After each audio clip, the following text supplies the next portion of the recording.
Maybe Here we are. We are live. Day number 329. We have a very special guest, a man who has lots of toys he's going to show you. Pierre Guidetti from Sennelier. Welcome, Pierre. Bonjour. Hello. Bonjour. Good morning. How are you? Yeah, there's nobody else in the room. Nobody in this room either. No one is there, but do you see? I don't see the people. Are people showing up already? Oh, no. Nobody's going to show up today. No. Okay. All right. So we just have a conversation, you and I, then. Yeah. So I want to tell everybody that one of the reasons I want to have you on is because it's like being a kid in a candy store to go to your place. You have a warehouse in Northern California, which nobody ever gets to see because it's not open to the public. And I had the pleasure of going to your warehouse, and I was like a kid in a candy store. It's like I wanted to say, I want that, I want that, I want that. You know, it's just like papers and paints and panels and brushes and pastels and watercolors and everything. So I wanted to have you on today, and because you know so much about so much, you're an expert, you're an author, you do lectures, you lectured at the Metropolitan Museum of Art, you've lectured in so many different places that I wanted to kind of talk about materials because they're so much a part of our life, and ask you questions and have you show us stuff. So that's what we're going to do today. Is that cool? Yes, of course. I'm all ready, and it will be a little improvisation because, as you mentioned, I give regular lecture, and sometime in your platform like the Watercolor Live or Plein Air and all that, but also museum, art school, association, and all that. And today we're gonna try to get the little bits and pieces of all those different lectures, whether it's about Impressionism, about the history of paper, the history of watercolor, the invention of oil pastel. We can go and we'll have a little teaser of each. But I want to show you something real quickly, all right? Of course. All of that is paint. All of that is paint. And it's all Sennelier. All right. And I might be lying just a little bit, but there's a lot of Sennelier in there. Yeah. And I know you guys love it when we have lots of tubes of paint. And by the way, I don't have it all out there. I have another cabinet filled with paint. And so I'm a paint junkie. I'm your favorite person. Yes, and that's true. And most artists, so you have different kind of artists. It's true that there's some artists that are set on their way and they have a method and they learn to use certain product a certain way and they stick with that for the rest of their life. That's one genre. But many artists it's part of the process, the creating process is to experiment with materials. And that's where usually I come in and I try to inspire artists to experiment with new things, whether it's things that inspire them because they were used by masters like Monet or so forth, or Michelangelo, or is it to break the rules that you have and to discover new color, new texture, new things. And that's how, in my opinion, artists keep on creating. It's like a cook, a chef. You always. I want to tell you something about that because I think that's really important. As you know, we just wrapped up Watercolor Live because you were a sponsor. We did Realism Live earlier in the year. We did Plein Air Live earlier in the year. We've just announced a new Plein Air Live, and a lot of people are going from one to the other, even though they are not maybe plein air painters or they might not be watercolorists. Yep. And they're getting informed in other things. And I will tell you, I'm working on a painting in the background, and I learned a technique from a watercolorist on Watercolor Live that I never knew about. And I contacted him. I said, to your knowledge, has anybody ever done this in oil? And he said, I've never heard of it. He says, I'm not sure it's possible. So I started experimenting and figuring it out. So actually the watercolor technique now applied to oil has given me a whole new attitude about things that I can do with my oil painting. So I think that I've got a little something for everybody in here, and I want to talk about it. But first, I know you have a book. I'd like you to show the book to us a little bit. I have it. I don't have it here, but it's in my office. And, yeah, there you go. And how do people get that book? Well, unfortunately, that book is sort of almost out of print. I think it's out of print, but they still circulate through. You can find it through eBay, Amazon, and all that. And I'm working on a second printing. But what's interesting about this book, of course, you can find it. It's called the Sennelier book. There's only one. The History in Color, and that's from Shen publication. But what's interesting, because that came about, and that will explain the reason why I want to talk about the book. Not for you to buy the book, you can if you want, if you find it, but it's just because it's a good thread that explains. This book was actually, I didn't write it personally because I'm not a writer, but he was a friend of mine who is a great journalist and book writer, who saw one of my lecture. I think it was at CAA, College Art Education, with all the faculty of the best university and all that. And she was fascinated by the fact, the history, how much materials may have changed the world. And that was based on my series where I do a parallel between the art revolution and the industrial revolution. And it takes place in Paris in the middle of the 19th century. Do you remember a time when you and I sat down and had lunch in Marin County? And what did I tell you I was going to do? But, I remember very well, because you came and you were redoing the Plein Air magazine. So you were talking to me, wanted to have my input on my thing and how we can collaborate. And that's when we shared the idea of doing a plein air convention. I was referring to it as an impressionist convention, and you turned it into a plein air convention. And that was probably it was a couple of years before the first plein air. So it must have been 10, 12 years ago. Well, the plein air convention would be normally celebrating its 11th year this year, but it would have been the 10th convention. So that was over 10 years ago.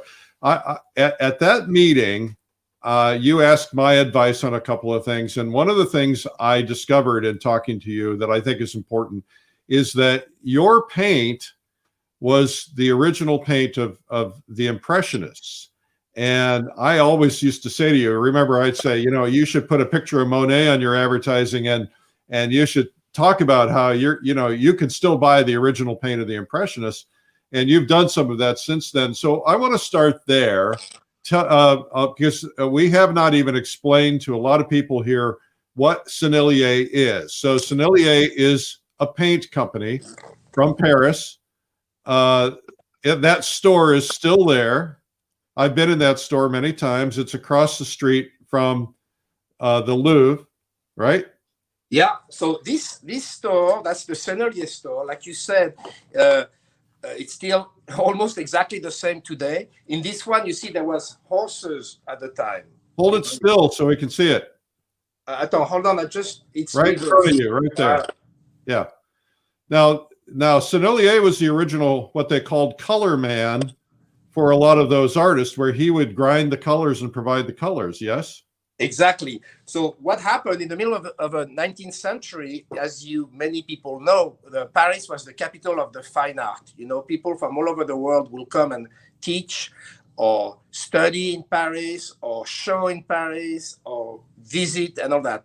And then it was at the same time that when the Impressionism broke through, from the Academy style, and Sennelier was right there. So Gustave Sennelier was an artist and a chemist, and he decided to have that store. And he started by making the paint, and his friends in particular were like Paul Cézanne, Pissarro, and then later Monet and Bonnard and all that.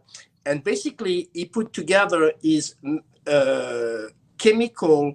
At the time, there was a lot of invention of new pigments, and he was part of that. So he was applying, his knowledge of the new colors And at the same time, those artists were looking for a new genre, and that's how the Impressionists. So when I teach, when I lecture in art school, I said, what came first, the chicken or the egg? Is it the artist wanted to break free and wanted bold color, brilliant colors, they wanted paint in tube to go outside? Or is it the manufacturer, by putting paint inside tubes, which Sennelier was one of the first one, not the only one, discover new red, new bright blues and things that inspire the Impressionists to go off the old classic academy. So this is. So do you remember? Do you know what some of the original colors were that the Impressionists were using? Oh yes. So some of them, unfortunately, we cannot have anymore because they're either toxic or not light fast. But there is some that they still exist, and we still use the exact same formula. So I'm talking about like cadmium yellow, ultramarine blue, cobalt blue, a lot of blues, or some reds. We are starting to do the new very bright red. Before, it was impossible to use. The blue were too expensive. It came from lapis lazuli. It cost a fortune. So it was kind of to make art more available with those bright colors. So yes, we have a few of those colors, and I'm not so sure that people understand where paint comes from. You start telling them where paint comes from. I'm going to go get something. I'll be right back. Okay, so paints, it comes from pigments first. So paint, talking about oil paint. So oil paint, first of all, it's pigments. So the pigment is a pure pigment. Yeah. So a lot, pigment, like in France, south of France, you have the ochre. That could be red ochre, yellow ochre from the south of France, which is actually this is cadmium red light, number 1, PR 108. Yeah, so this is actually come from the earth, and you mix it with, you refine the pigment, you put oil, and you ground it, and then you put a little bit of spices here and there to make it better, and it's basically ground by hand. I can show you a photo, for instance, here. So so there were colors that were actually made out of berries and things like that. Yes. Yes. Oh, there was a lot of things. Like there is like from bugs, even from cochenille. From cochenille, it was bugs from Mexico to make a red. You had the carmine. That takes a lot of bugs to make a red. You have the yellow, Naples yellow. The Naples yellows come from, Indian cows' urine that were stuffed with mangoes, and that would give that yellow thing. You had ink coming from the sea, from pulps, from pulp, pulpos. You had. But now, so what we did, we kept the real strong color that are non-toxic and light fast. And then the other of the original color, then we've developed now some synthetic color. Will you explain what light fast means? Because there are people who might not know that term. So light fast, it means when you do a painting, depending with age, the color may change. Might fade. So it depends. They could fade away. That it becomes lighter. Some other gets darker. If you look, that's why there is conservative. Like you could use some. You can look at some old Renoir, and it gets very, very, very dark. It's because the pigment darkens with time. So it's the shift of color with time. And what we do, and what's special about Sennelier is that we can go to the Louvre or to the Met or to the MoMA and look how our paint have aged in time. So it's very interesting, and we work very closely with museum conservators to see the evolution. And that's why we adapt with the time, because in the 19th century, Gustave Sennelier was talking to people like Monet, Cézanne, Pissarro, and then his son was talking to Picasso, to Dali, and all that. Then his grandson, and me, when I started, I also work with the biggest artists in the United States. So this feedback makes us adapt, evolve, improve all the time. Now you have two colors that I never heard of that Richard Lindenberg introduced me to. And those two colors independently were hardly ever used, but when you used them together, they made the most luscious greens. And it was, I think you call it either Chinese red or Chinese yellow, which is a color only you have. Yeah, so it's actually close enough. It's called Chinese orange. Chinese orange. Chinese orange was a color that, interesting. You know, at the beginning, when you would go, I'll show you the photo. When you would go, you see like this guy making the paint here. So that's how they used to make the paint. The artist like Cézanne would come, would come to the store that you saw and ask to prepare a special color. So we learn color mixing because there's two kinds of paint. There's the colors which are single pigment. That's easy. That comes from and then there is some blend. We don't want to make too many blends, but it's better when you blend the color in the factory, when you mix the dry pigment together instead of mixing, it's cleaner. And then we learn those blends. So one of those colors was inspired by Cézanne, who was keep on asking Gustave to make that color. So in the beginning of so when we redid the range in 1900, I think, we decided to call it, to make that color. And then it came out very popular with people like Matisse, Bonnard, you know, with the Fauvistes, because it was very unique color. And why Chinese orange, so I have to tell you a little secret, people try to figure it out, is because China, in the beginning of the 20th century, was very mysterious. It was the glory, the Chinese, with the emperor, and the culture of China was very intriguing. So it was kind of exotic. So he said, you know what? We'll call it Chinese orange. Has nothing to do with China. It was a cool. You're in marketing. You understand? It was just a marketing coup. You know. Now the color that blends with, I think, is called blue gray, and I don't have a tube of that handy, but I keep the Chinese orange on my palette at all times. And when you mix that with that blue gray, it's really wonderful. What I want to kind of get into demoing and showing some, we're not going to do a painting, but we're going to show some materials because I think everybody'd like to see it. And I've asked Pierre to make sure he touches a little bit on watercolor, pastel, oil, and also the big thing that I'm really interested in right now, I've been painting with, that you got me excited about. It was Rose Franson, who was on Plein Air Live, who painted with both with her brushes and oils, but then she brought out oil sticks. And I want to learn more about oil sticks because I think they give you some freedom that you can't do with brushes. Yep. So let's start. Well, make sure that you talk about that. But first, go ahead. I'm going to put you on full screen now, Pierre. Oh, my God. Ah! All right. So again, I want to clarify. I am not a teacher in a sense that I'm not teaching people how to paint, but I am working with art teachers, with museums, with great artists, and try to tell them about the usage of the materials. So I'm not going to show you how to paint, but show you some tricks, you know. So here, this is the Chinese orange, for instance. So I'm going to, do like this. It's very transparent, and by the way, I like it almost better than a transparent yellow. So this Indian yellow. These colors, it's very transparent, and you were saying with gray. So I'm gonna put I don't know the color that. Well, I was thinking about the blue gray. It's kind of a light blue. What's nice about Pierre is he has every color made to man right there in his office. So here, I'm going to show you with, may not be the exact same blue-gray. This one is azure blue, but it's very,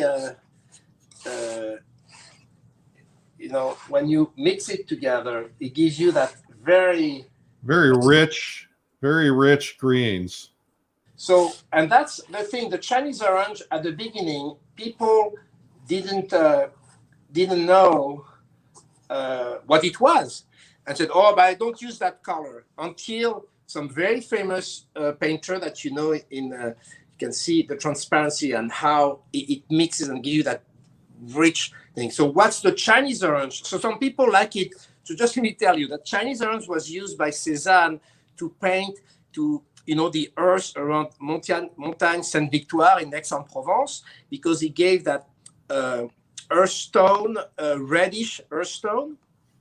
But really what people discovered here in this country is for mixing, blending. It's fantastic, like to make greens or to make background or to mix. So this is very, very special. I'm going to also show it to you with a brush. This is a brush that Eric likes, Max Ginsberg's brush. And that was the first impressionist brush, because we invented the ferrule. You see the ferrule here, and you can see photo of Renoir or Monet painting with this brush. So now that ferrule is copper top, right? Yeah.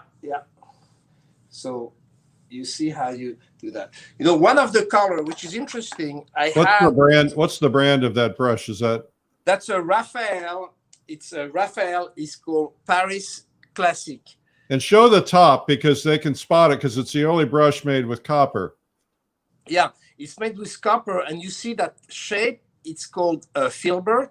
That was the first flat brush that was designed. Before, the brushes were only round, but in the 19th century, there was the invention of we're able to make metal ferrules, so that allowed to make it flat. Before, it was impossible.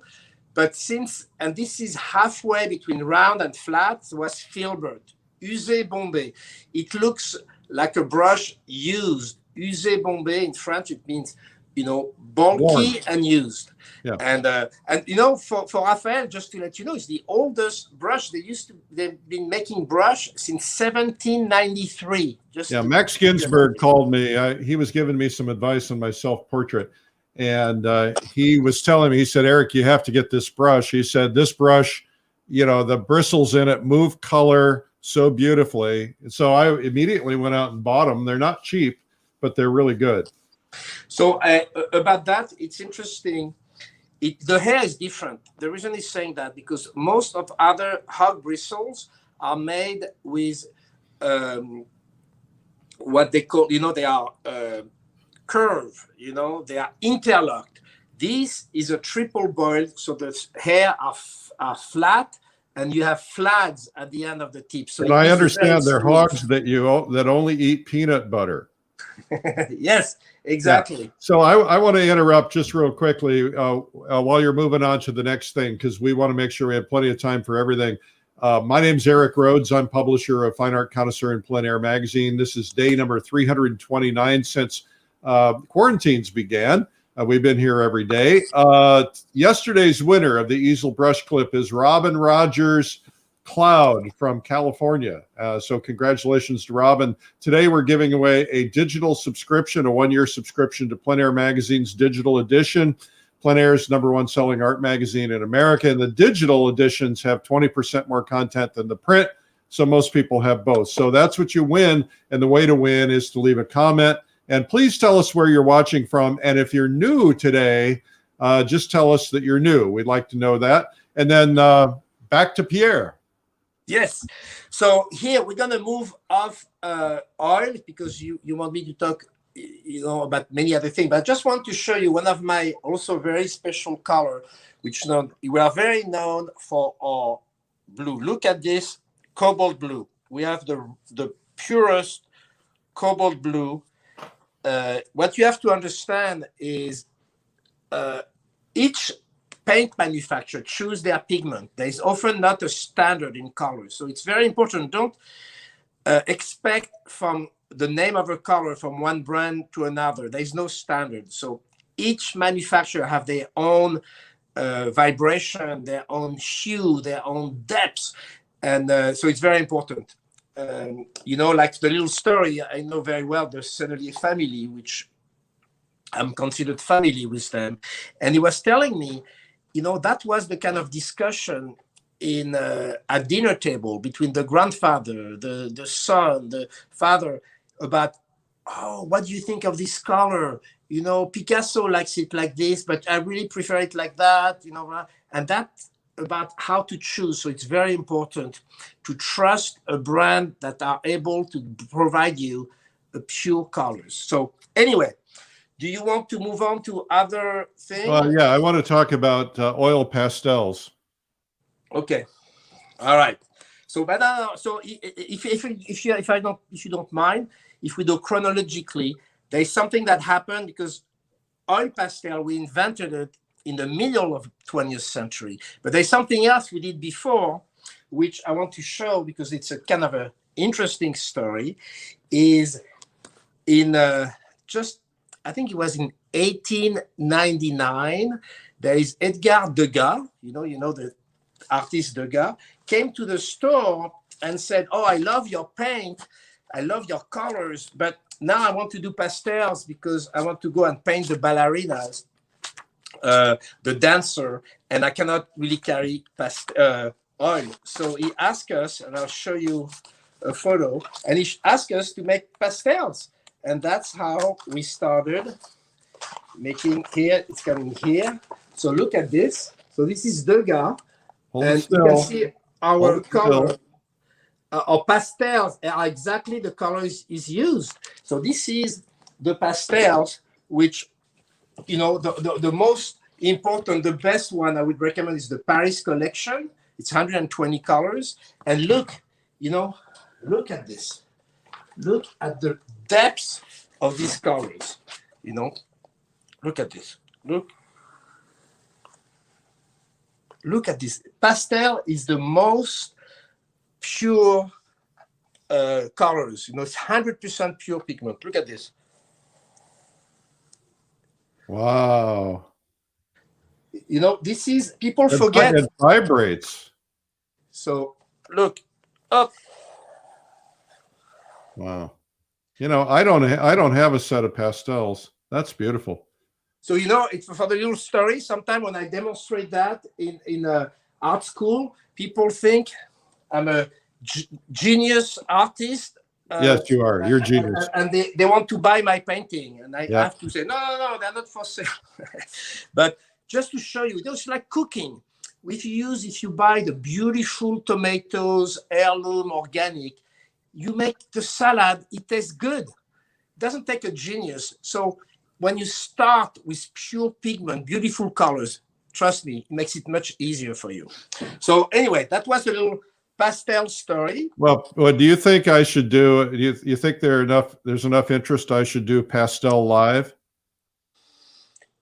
Yes, I think pastel. So proportionally, there is less pastelists than oil painter, acrylic, or watercolor. However, most artists sometime in their life use pastels because it's really go back to the basics. I mean, basically, we've been doing pastels for tens of thousands of years. You can argue that the cave painting in Lascaux or other places, it was pastels. So a lot of people, even though they were not trained in pastels, they're very curious. It's a very mysterious go. So I think, yes, not only you would have pastelists, but you would, based on what you said earlier, I think a lot of oil painters love to experiment with pastel. A lot of watercolorists love, and in some case you can mix, watercolor and pastels and things like that. So yes, well, if I can get 300 people to say yes, I would do pastel live in the comments today, I will go to my meeting after this and push for it. Yes. So, and if you decide to go forward with this, let me know. I'll be there. I'm very involved. I'm on the advisory board of Pastel Society of America. I've been working with them for almost 40 years. I was very young, and also I'm very involved with IAPS, International Pastel Society. In fact, I was the keynote speaker for their last event. And because so if you do that, I'll be happy to contribute and to help you to All right. Excite people with pastels. Okay. Well, we want to make sure if we do it, we don't step on their toes. They have a wonderful conference they're going to do in June of 22. And we would not want to step on that. We want to be supportive of that. Okay. So talk to me about oil pastels, because that's something I'm curious about it. I went and bought a bunch of your oil pastels at the art store locally. And I started using them on top of my oil painting. And I'm curious about, will they eventually dry? Because they seem like they maintain their moisture pretty well. So, all right. So let me tell you. So sorry, I know you want me to paint, and I will show you in a second, but I think that needs a little explanation. And I have a whole lecture just on the difference between oil pastel and oil sticks. So I'll try to be very brief and then show you a couple of things. But first of all, the fun story is about the creation of oil pastel. In 1947, in Paris, after the World War II, there was a sense of freedom, or and then there was this artist who came to the store and said, "Oh, I love your colors, your oil paint, but I want something that I don't want to use a brush. I don't want to have to mix with medium. I want to be free and to paint on anything, everything, on paper, canvas, cardboard, wood, metal, everything." And wow, and that was the son, Henri Sennelier, said, "This guy is crazy. We can't do that." And then another artist said, "He's a very important artist. You should try. It's worth it." So that artist was Picasso, and we created, and that's how we created oil pastels. So oil pastel, this is this is the oil pastel, and they come in small and large.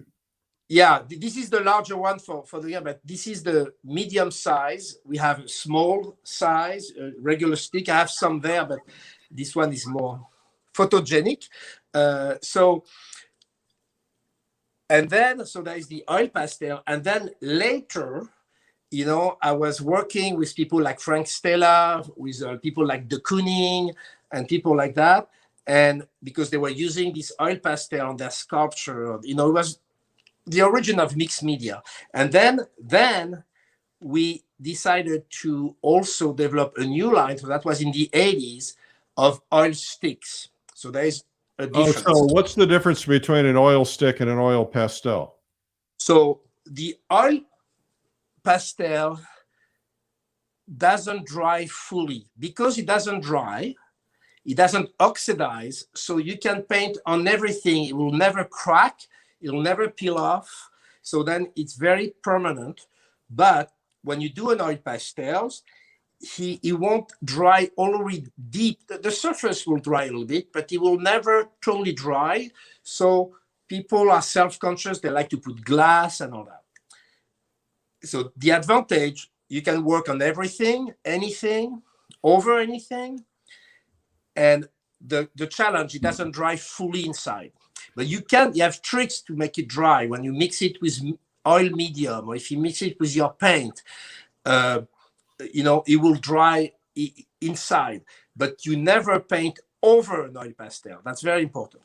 So oil sticks, it's basically exactly like oil paint, but just on the same stick form. And this will dry. So when you use oil stick, you have to use all the proper preparation, gessoing, priming. You have to work on panels or canvas or linen. Yeah. So that must be my mistake. I think I bought oil pastel thinking it was oil stick, because it was never going to dry. So I finally abandoned that painting. But that's probably what I was doing wrong.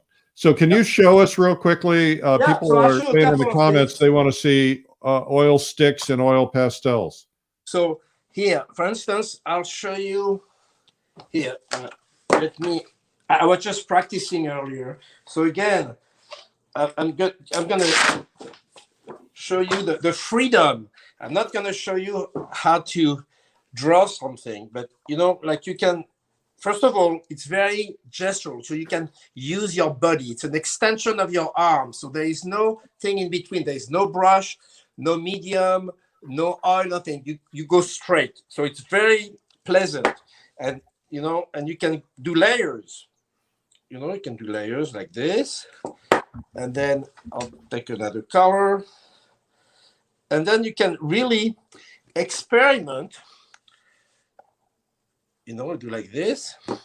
And then, and you know, even if you are, I don't have to take a tool. Hold on. So I've just discovered that I went and found my stuff, and I just discovered that I was using oil pastel, not oil sticks. So that's what my problem was. Now I got to go buy a whole new set.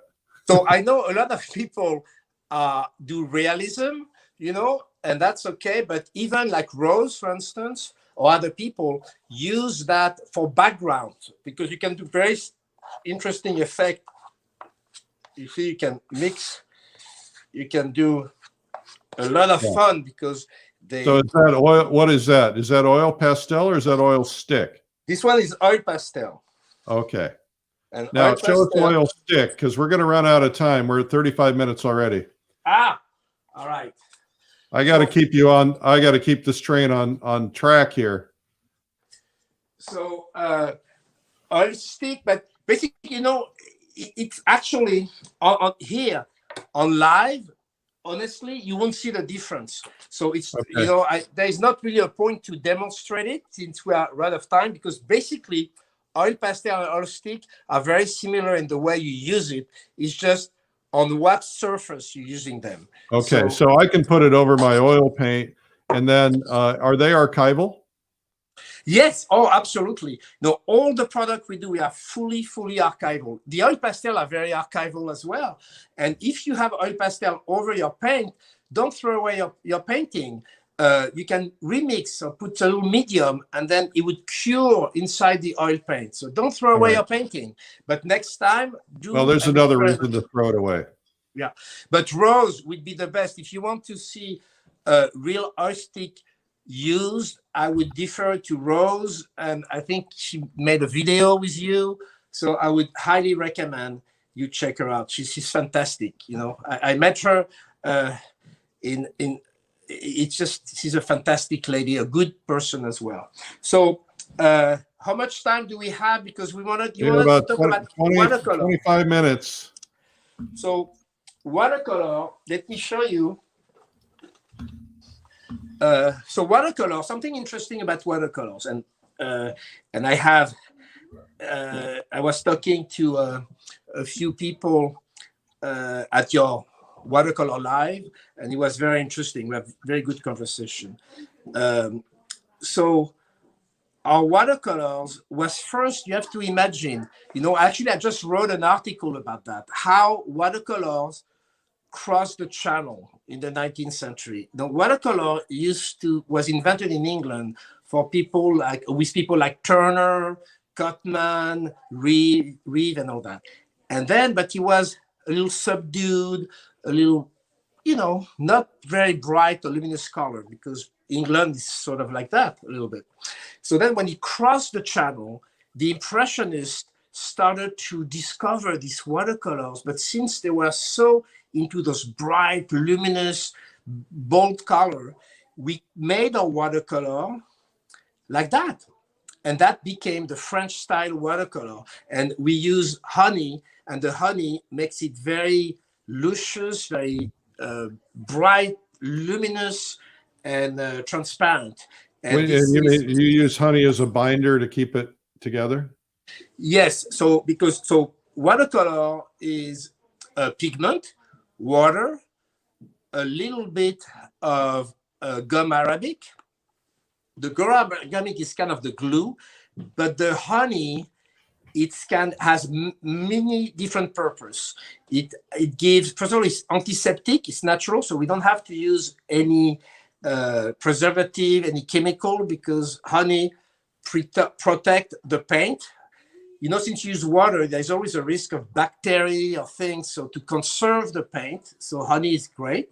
Honey makes it easy to dissolve. So when you have the paint dries, or you use half pans, you know, like this, you know, a lot of people in France, this is very popular, you know, so you can when you go with your brush over it, just like this, it dissolves very easily, and it contributes to a very luminosity, transparency, and conservative. So Here, now do you make it in the pads and the tubes? yes, so we make it here, so this is the tube and this is the pans. So originally, and in France, the pans are much more popular because it's more concentrated, it's easy to travel with, and it's more economical at the end. In America, most people are used to tubes, so they rather buy tubes and then make their own pans. That's a choice. More and more people, so what they do usually when they travel, they use pans, and at their studio they use tubes. Now, So if I put paint in a tube, put tube paint in there, and then it dries out, all I got to do is put water on it to reliquify. Yeah, absolutely. Okay. And the honey makes it there. But I wanted to finish with something about that. So what happened in the 19th century, the Impressionists, or the people would go plein air painting, that word. In many cases, they couldn't finish their old oil paint, big canvas of oil paint on plein air because of the weather, because of the different things. So what they would do, watercolors was really like today, people would take photo, then you would do a little watercolor to have your composition and key colors and contrast. And then the watercolors was actually the sketch of the oil painting. And watercolor became very, very popular in France, sort of as a preparation for oil paint. And all of those Impressionists, we didn't know at the time, they were not even selling their watercolors because watercolor, there was not really a market for it. It's only later in the 20th century that now you know about watercolor from Monet, watercolor from Cézanne, and all this. So that's the story about watercolor. Here, let me show you. This is my wife Maureen's color charts. So we have 98 colors, and it's we don't have time to go over all the colors, but we are very rich. I have a little story about watercolors. One of masters I'm going to mention is an Impressionist also at this time, but an American painter that actually very European. I think he grew up in Italy and then he studied in Paris. So he went to l'École des Beaux-Arts, and that's Sargent. Sargent came to Paris for the Beaux-Arts and then was introduced at the Sennelier store to a color called brown pink. Brown pink. Brown pink. So brown pink, it is actually not pink at all. At the time, we saw Maureen just going by. Bye-bye.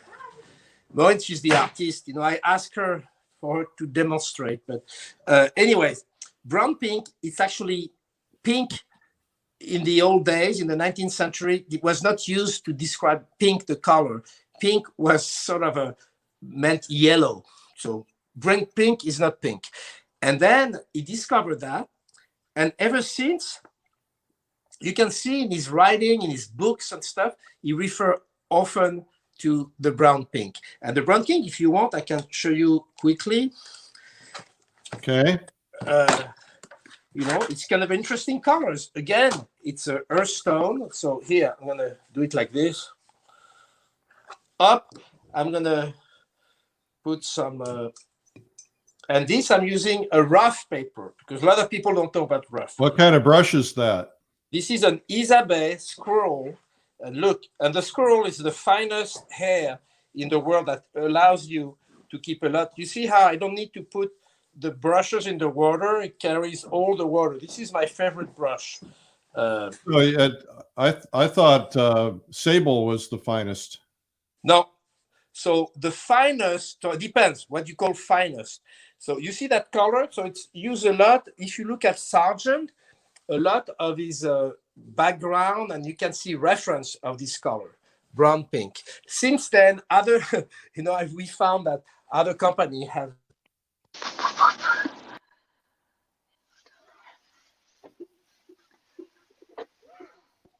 We lost your audio. Pierre, we lost your audio.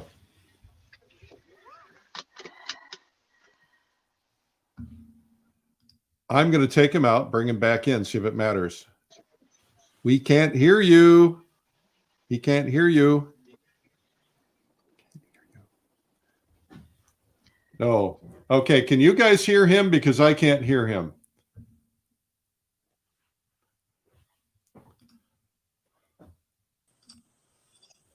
Hello? Can't hear you. There you okay, you're back now. Okay. I don't know what happened. My mic was on. So well, no, the minute you started talking about your competitor, the sound went out. I guess you better not do that anymore. So maybe it's your storm in Texas. So this is the difference. This is the two most famous fiber for brushes. This one is scroll. This one is sable, even Kolinsky sable. So scroll is the smallest, the finest hair. That's the hair that carries the most water. When you have a big reservoir, you see how fat it gets and still have a point, but it's soft. It's very soft, you know. The Kolinsky is not as soft, but is more springy. So you see when if you look at the tip, you know, the tip comes back all the time, you know. So for details, sable Kolinsky is better. What you use if you want to do washers and things, I recommend scroll. And so the brand on those brushes is what? So this one is Isabey. And what's the history of Isabey? So Isabey is from Brittany, from 18. What's interesting, Isabey was actually the painter that used to do miniature for Napoleon. You know, he would go in Napoleon. Messonnier? Huh? Messonnier? No, his name was Isabey. Isabey was Isabey was a painter. Yeah, was a painter. I see. Okay. He did miniature, you know. So when he would go in the battlefield with Napoleon and do that miniature, and for that he needed some very special, very, very, very fine. So Isabey was known for his very delicate fine, and he was made in the a little after Raphael, and then Raphael and Isabey were always known to be the two best brushes in Europe, mainly in France, and so that's the difference, Isabey and Raphael. All right. So, but now there's something, you can ask me more questions, but the one thing that I've had a lot of people, if we still have time, I would like to talk about Fabriano. Fabriano, because at the live, there was a lot of questions about paper. So Fabriano exists since 1264. It's probably the oldest brand that exists. So yeah, you and I had what? You and I had dinner here in Austin, Texas, with the CEO of Fabriano. That's a fascinating story. Yeah, so 1264. So they basically revolutionized the world by inventing paper the way we know it. I do a full lecture on the history of paper, and you'll find out that the paper, the way we know it, was invented at Fabriano. They invented surface sizing that allowed the possibility to paint on paper. Prior to that, paper was unusable for art.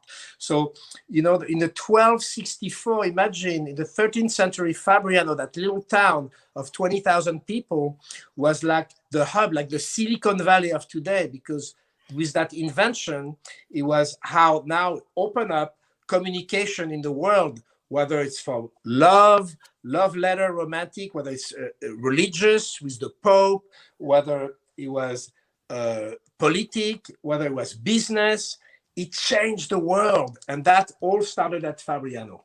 So the sizing is key. So that's the invention of bringing that sizing that allows, when you paint, to have the right absorption. So the paint goes in the paper, but enough to stay on the surface, and then you can do scrubbing, you can go back and all that. So Fabriano also has, I think, is the only line that's still in production of handmade paper other than a couple of small handmade paper companies. Is that right? Yes, absolutely. So that's interesting that you bring that. Good memory. Today, Fabriano is the only company that have the three kind of paper making. There is handmade, and I can show you, don't have time. I have a beautiful video about how we make handmade paper exactly in the same place, the same way as 750 years ago. They have also a mold machine. Mold machine, that's what it's mainly used to do high quality, 100% cotton, mold made. That's what we use for Artistico. And you know, our French counterpart use that. There's only three companies who knows how to do paper like Artistico. And then we have machine made. It's called also Fourdenier, which is the machine. So yes, Fabriano is the only one who makes the three technique. So if you want the handmade paper, is that called Artistico? No. Artistico is the mold made. Mold made is kind of a mechanical way to do handmade paper. Okay. That's the most affordable. The handmade paper is called esportazione.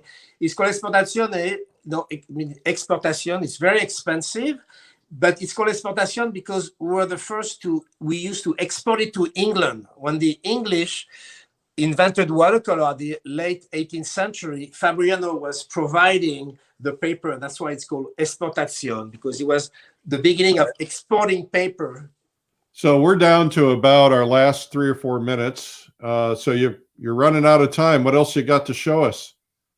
Well, there's oil pastels, oil stick. You know, there's so much to show in 2 minutes. I don't know. You know, you were asking me about gouache. So I talk about another brand because you mentioned about gouache. Gouache from Lascaux is the best gouache on the market. Lascaux, Lascaux, like the cave. It's not very known. It's not many people knows it. It's not available everywhere, but you can find it online. Lascaux, like the cave, because it's an archival company. They are mainly making products for the conservation, for the museums, but they have the best gouache, in my opinion, in the world. So Lascaux gouache, I could demonstrate it, but we don't have time. So actually, it's go ahead. You can take 2 minutes. Okay. So here I will.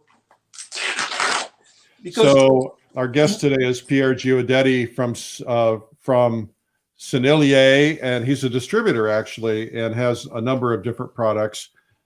You can get the products through most art stores, or the specific things mentioned. If it's not your store, you can get it online through a big retailer online, and there are lots of them.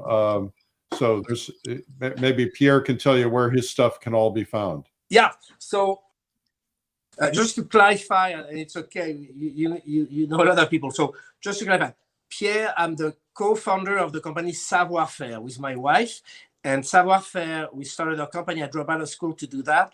And what we do, we created a portfolio of what we believe to be the best brand in Europe, from Europe, with the most legacy, ethics, and quality. So we have Sennelier for colors, Fabriano for paper, Raphael and Isabelle for brushes, and Cretacolor. We don't have time today to talk about that, but Cretacolor is from Austria, Vienna, who was the inventor of the graphite lead. So each of the brands that I represent are amazing stories. Sennelier, that's why it's nice. Eric refers me from Sennelier because Sennelier is like my family. Dominique Sennelier was my mentor. He taught me everything, and I'm considered family. And I represent the Sennelier family all over the world. And like I said, so that's why. But okay, so which online retailer has all the stuff you've mentioned today? So basically all the major online. So you could go to, from Blick to Jerry's to Cheap Joe's to Hyatt, most of those. But I'd like to support the brick and mortar. So if you have a good store that you like, ask them, because I know online, especially with the pandemic, the e-com has grown so fast, but I really would like to help the brick and mortar, because that's the best way. Whenever possible, I go to the store instead of ordering online, just because I want to help them out. Okay, so you've got about a minute to demonstrate some gouache, and then we're going to cut you loose. All right. All right. So here, so this is, so the gouache was actually, look how it's very matte, very opaque, and he gives, that's the origin. So it's like the sister or the brother of watercolor. Basically a gouache, it's basically an opaque watercolor, or watercolor, it's a transparent gouache. But gouache was used mainly in design, in graphic, in illustration. And then and a lot of people are using it now for plein air painting because you can get a very similar feel to oil. And Larry Moore demonstrated it on Watercolor Live. And we've had, if you go back, you want to see the show, we had John Burton demonstrating it in gouache. So gouache, so just to finish with gouache, so gouache was popular for illustration, for commercial art, and was never really used a lot for fine art. But recently, as you said, the last 10 years, gouache is becoming very popular, also because the Watercolor Society have accepted gouache in their technique. Before, and there's still some, you can only use transparent watercolor. But now it's more inclusive, and I think gouache is exploding. Okay, I'm going to put you on the spot. This was not planned. You're going to hate me. You're either going to hate me or you're going to love me. You showed something today that you would like to give away, and we will give it away live. In other words, we'll just randomly go through the comments and give it away live. What would you like to give it away? You'll have to mail it and you'll have to provide it. What would you like to give away? Well, you know, there's so many options. A special brush, maybe the brush is the easiest. Okay. You know, maybe a nice Paris Classic, because I know you liked it. Okay. All right. Is that we're good? Give away a Paris Classic. All right. Here's how we're going to do it. You guys, I'm going to give you 30 seconds to put a comment in, and then I'm going to go through the comments, and Pierre's going to tell me when to stop. And then we're going to do that. This is only on the live show. If you're watching the replay, sorry. You can still win the Plein Air subscription, Plein Air magazine subscription on the replay. Okay, make sure you get your names in. And you're going to give away the copper top brush made by Raphael. Yes, the Paris Classic, the Max Ginsberg, and the Renoir and Monet's brush. How's that? All right. All right, I'm just give you another second here. Pierre, while people are putting things in the comments, do you have any final comments for everybody? Yes, of course. So I want to tell you that, first of all, I want to tell you that, if I may say it, I do a live on Friday, which you can call from our Instagram, Art Savoir Faire, A-R-T Savoir Faire. And the reason of this live, it's not commercial, it's to promote the arts, because during the pandemic, we found that art has been very, very good for you and for the world. So we've been preaching, promoting the arts. Art is our savior. So please continue to paint, share your painting, share the art supplies. I've been giving a lot of art supplies to a lot of under-service kids and all that. Art is good for you. So please use art on those hard times. Art will be good for the world. So that's okay, good. Quote. And what time is that on Fridays? On Fridays is on 2 p.m. Western or 5 p.m. Eastern. Okay. All right. Here we go. So I'm going to go into the comments, and I'm just going to start scrolling, and then you tell me when to go, and then you tell me when to stop. Go. All right. All right. Go. Paint. Okay. That's stop. That means stop. Yes. Okay. The winner is Laureline Law.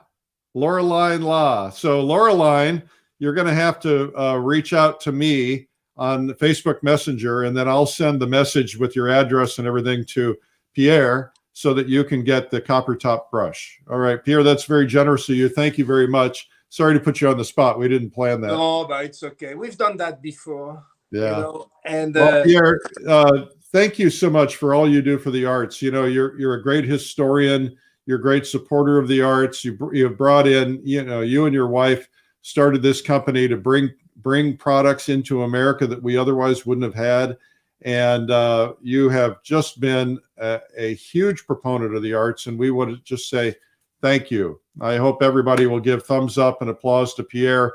The brands, real quickly, just go through the names of the brands one more time. Okay. that you mentioned. Okay, so the brands. The main one, Sennelier, colors, Fabriano papers, Raphael and Isabelle brushes, Cretacolor pencils, and then we have Lascaux acrylics, and then other thing, Lamali Awagami. But those are the core. And now we have also markers called Edding, but not many of you are using markers or technical pen. Oh, you never know. I mean, these people are using everything. So anyway, Pierre, thank you so much for being on today. And thank you guys for watching. I know this is a little diversion from what we normally do, but it seems like you stuck around. I would like to make a couple announcements real quickly before once Pierre is gone. So hang with me for a second.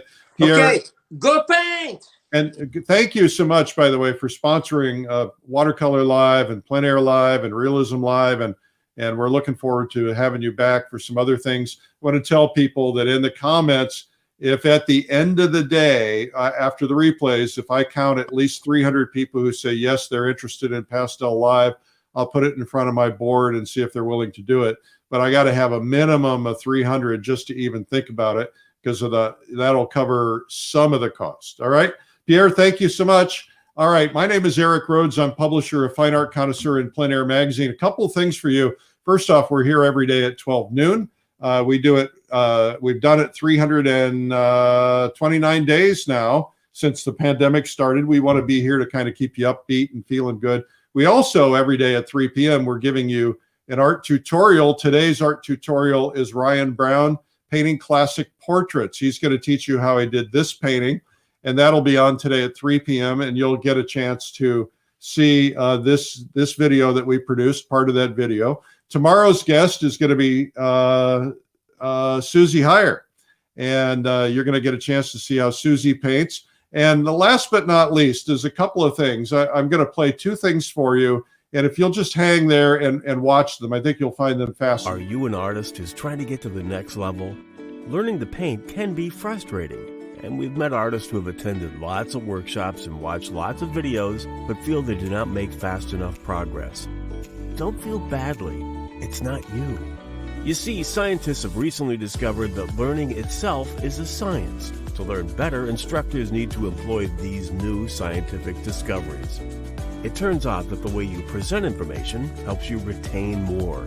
The methods of teaching help things sink in. So instead of retaining 5 to 10%, you retain much more.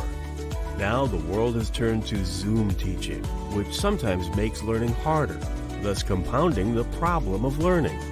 At Streamline, we decided we needed to reinvent how we do things. So we studied these scientific learning methods. We interviewed top experts on learning, and we developed a system to help you learn better, faster, while retaining more. Introducing SOAR. Streamline Online Artist Revitalization. Our goal is to make online learning better and help you achieve rapid transformation. Best of all, it won't feel scientific. In fact, great teachers use these techniques and you don't even realize they're being used. Yet you tell yourself, that's a great teacher. And as you start painting, you realize just how much you retained.